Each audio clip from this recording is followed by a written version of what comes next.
Hello and welcome back to the channel. I hope some of you liked the video of me talking about my records, but we're back to our regularly scheduled programming, and today we're doing a recap of the photos that I posted in June. I gotta say, it feels good to be back. Hopefully these videos will come out regularly again. I'm still in the process of moving into my new apartment, getting the whole space set up in a way that's conducive for making these videos and also living my everyday life. But I'm excited to get these videos up and running again, so without further ado, let's jump in and talk about my 5 favorite photos that I posted in June.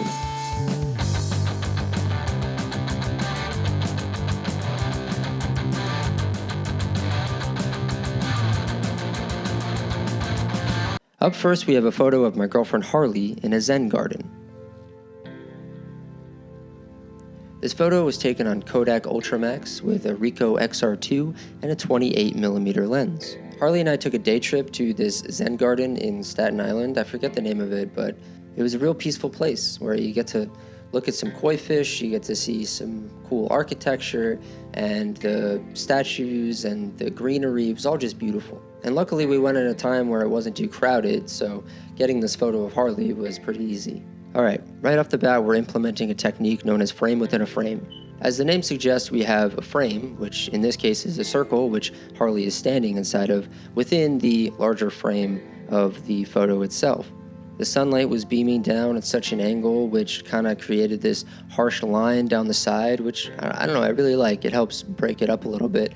And there's also the hard contrast on Harley, who was luckily wearing very bright clothing to separate her from the shrubbery and the greenery in shadow behind her.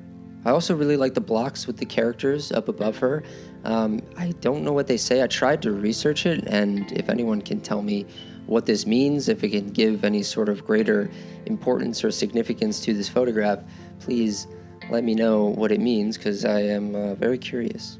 One of the reasons why one might implement a frame within a frame is just to draw the viewer's eye to a particular subject. And right off the bat, when you're looking at this, I would say that your eye directly goes towards Harley, the main subject of the photo. Up next, we have a photo of a cherry blossom tree in front of a skyscraper.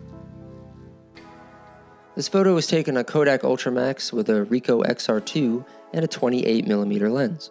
So there's something interesting about this photo that I guess sort of speaks to me. I really like the larger foreground element of the tree, the cherry blossom tree.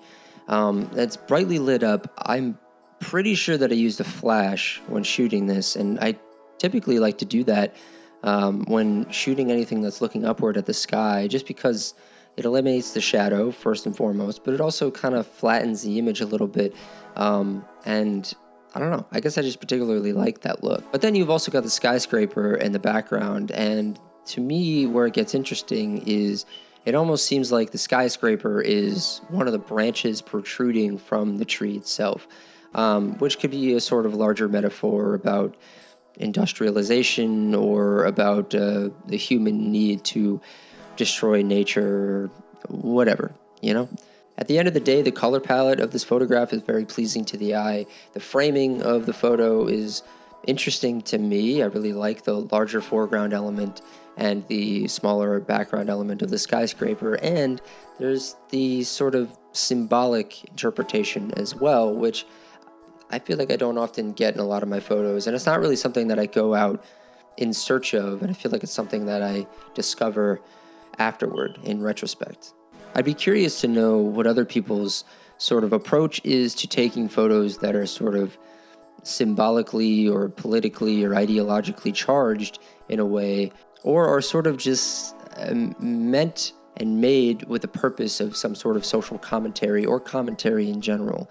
I'd be curious to know how people approach that, or if it is something that happens by accident, whether you're just walking on the street and you see something and you take a photo of it, and then after the fact you recognize the sort of larger social implications of it. I don't know. And I'm not necessarily saying that this one is saying anything profound, but I think that there's something there. Up next, we have a photo of the corner of a building. This photo was taken with Fuji Superia Extra 400 with a Minolta XG7 and a 50mm lens.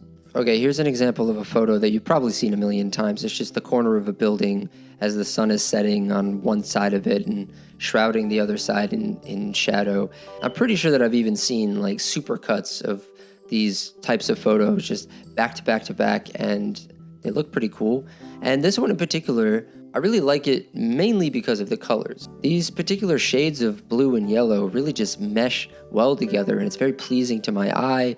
And the sort of arrow, the triangle, again with the triangles, this sort of abstract figure and these abstract colors, it just is very pleasing to me. And this is coming off of me making a video about Ernst Haas, which, I don't know, maybe sort of unintentionally seeped in, as he was sort of known for making abstract imagery that incorporated color photography in a very striking way. And this photo to me is nothing more than pure visual bliss. I feel like I could look at this thing for hours, and there's nothing too particularly exciting about it other than its sort of abstract nature and the blending of the two very complementary colors. Now, also, this is a very minor thing, but I really, really like the slight deviation in the vertical line going right down the center. It just kind of curves ever so slightly, and in my opinion, if that line was perfectly straight, this photo wouldn't be as interesting. But because it's got that really slight curve in the center there, it really just kind of, I don't know, it does something to me. It just does something to me. Up next, we have a photo of a man playing the saxophone in Central Park. This photo was taken on Kodak Gold 200 with a Bronica SQAI and a 50mm lens. If you remember from my last recap, I was dabbling in the world of medium format photography. I was borrowing a camera from a friend of mine who has since asked for it back, unfortunately, but I'm working on getting one of my own. But while I had the camera, I went for a long walk in Central Park, and here's where things get interesting. I don't normally take photos of strangers on the street. It's just not really my thing, and I particularly feel a little bit strange taking photos of performers on the street. I couldn't really tell you why. I mean, it just feels sort of like an invasion of privacy. It also feels a little too unpredictable to me. That's sort of why I typically don't categorize myself as a street photographer. A lot of the artists that I look up to, a lot of them are street photographers who took photos of people in the streets, in public, at all hours of the day.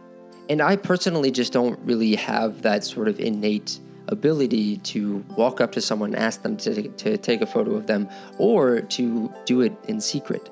I think a lot of it has to do with social anxiety of just asking someone to take their photo, but then on the other hand, taking it in secret feels a little bit too, how do I put this? It just feels a little too unpredictable. And as someone who already has anxiety about shooting film and about wasting film and about wasting money, taking photos of people who may be moving around or in an environment where there's a lot of people moving around who may be crossing the frame, it just gets a little bit tricky, and my fears tend to heighten that I'm going to get a photo that I'm not happy with. Case in point, on this walk, I took a photo of some skateboarders, and I really tried to time it right, and here are the results. Yeah, I'm not happy with either of these photos, and essentially I just wasted 2 frames out of 12 frames on this roll. So yeah, I tend not to take photos of people who are in motion and are unaware that I'm taking photos of them. But that being said, something about this guy playing the saxophone really compelled me, and I turned my camera around, and I knew that I just had to snap a photo. I lined him up on the right third of the frame, creating this sort of backwards L shape. And I'm really thankful that he had his saxophone bag on the ground there. And I really love the little details about this photo, which I didn't notice until now, but the heart and the peace sign that are chalked into the ground, it just it gives the whole photo a nice peaceful vibe. I was happy that I was able to nail the focus on him as I was viewing it through the waist level viewfinder, and it could be kind of tricky on the Bronica SQAI nailing focus with that viewfinder in broad daylight. What I also like about this photo is that as he's playing, and in the photo you sort of get the sense that he's playing. There are a lot of photos of people who may be in motion, where the motion is conveyed through the photograph, through a still image.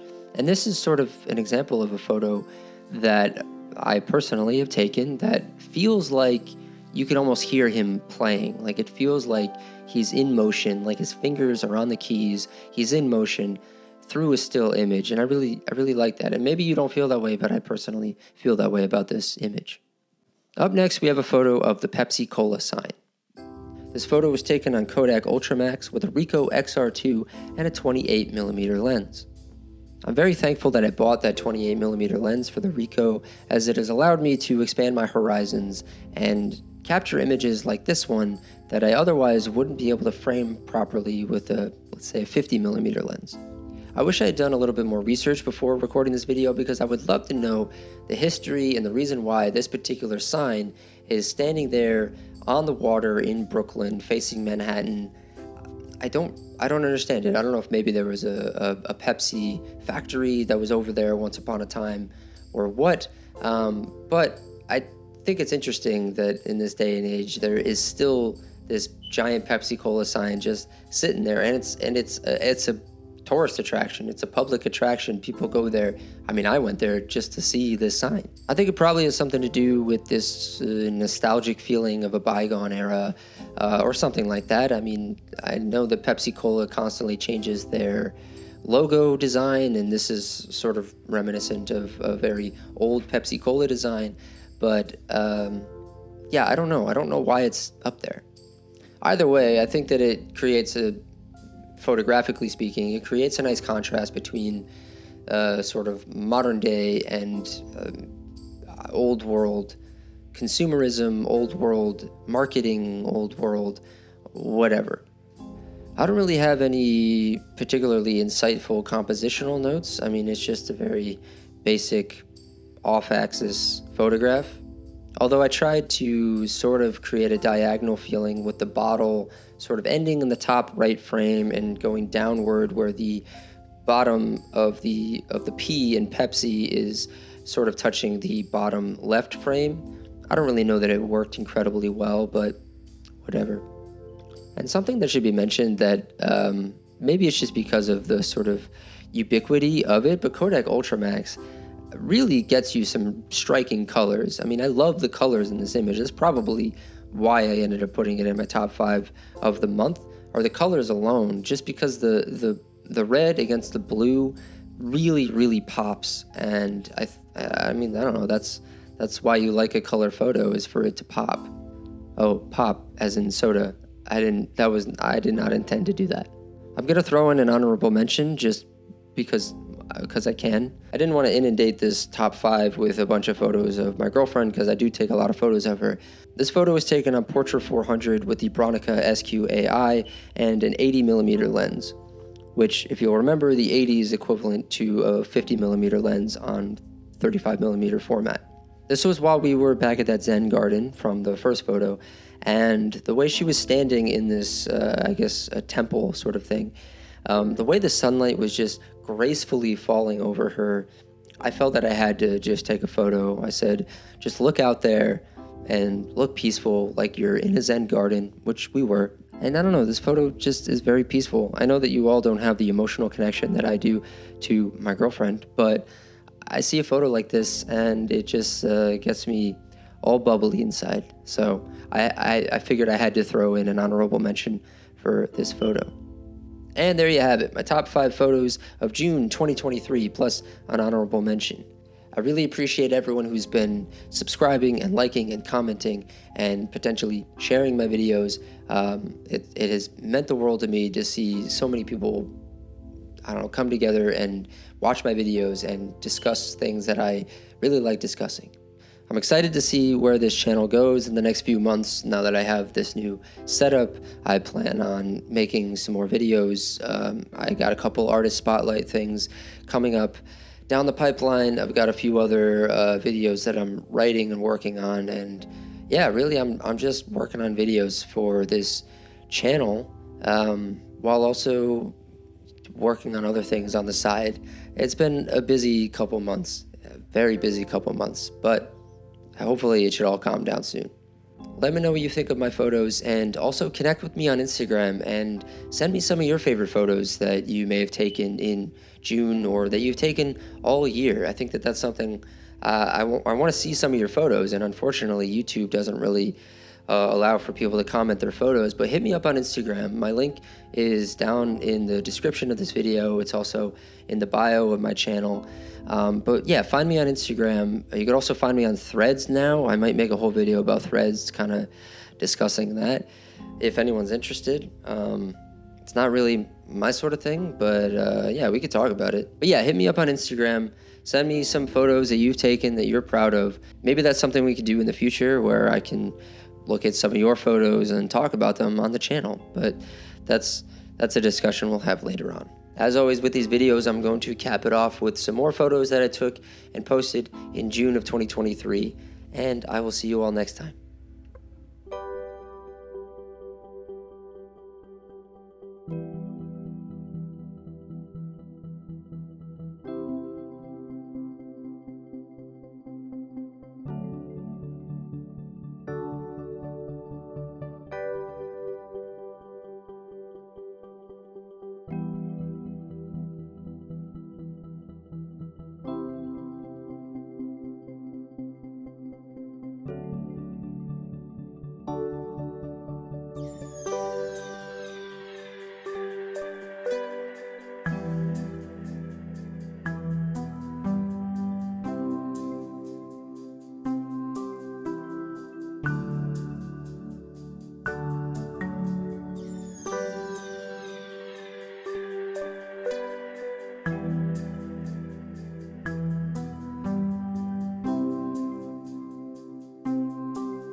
Okay, it's fucking hot in here.